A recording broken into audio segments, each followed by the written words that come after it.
The history of industry restructuring in Australia is not a good history for workers, and which is part of the problem for transition and for climate change discourse in this country, because workers legitimately don't believe in industry restructuring they are going to be well treated. Where there has been instances of successful industry transition, say the German black coal industry, there was a tripartite effort by unions, business and governments to work together to plan industry transition. I've been involved in grassroots community affairs in a volunteer capacity since 2010, mainly in my hometown of Yallourn North in Latrobe Valley, which is directly across the river from the Yallourn W power station. You know, we're not talking about high-class stuff here. We're talking about very, very basic infrastructure. With regards to the playground, for example, when I found out it was made in Finland, I was horrified. In Moore, we have a playground that was built a few decades ago that was made out of timber. Now, it all meets, or it met compliance at the time it was built. There's no argument, or there's no reason we couldn't do the same or have done the same in this instance. You know, whether it be out of timber or out of plastics or out of steel, we have the skills here to do that. The opportunity for the Latrobe region to move into a different phase for a resource such as brown coal is significant. It's significant not only in the fact that you can make lots of products from brown coal, ranging from hydrogen, fertilisers, chemicals, fuels, carbon fibre.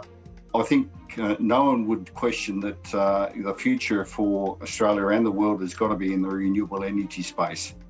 But there's also got to be a recognition that Latrobe Valley is not necessarily, nor is Gippsland not necessarily the greatest place for renewable energy. It is not one of our competitive strengths.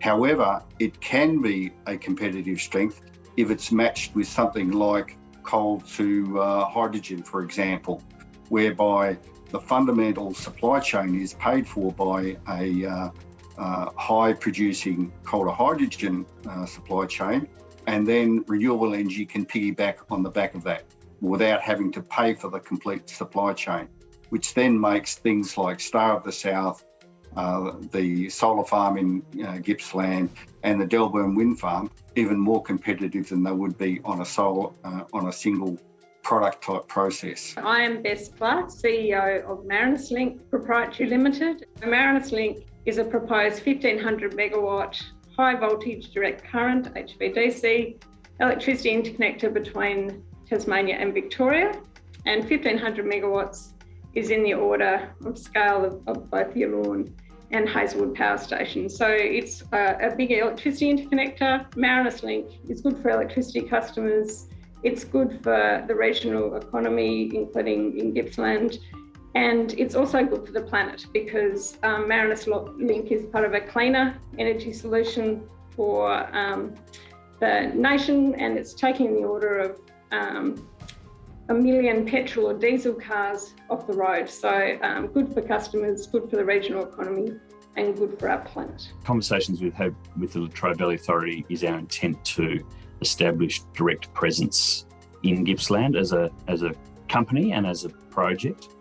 And that we know that's very important from a number of perspectives. It's our commitment to the community, and it's our commitment to a partnership with an asset that has a nominal 40 to 50 year service life. So we know to do this properly, we need to start early, and to have a successful relationship with the Gippsland community into the future, we need to literally set up shop. So that's our intention, and the Latrobe Valley Authority there and willing to support us in doing so.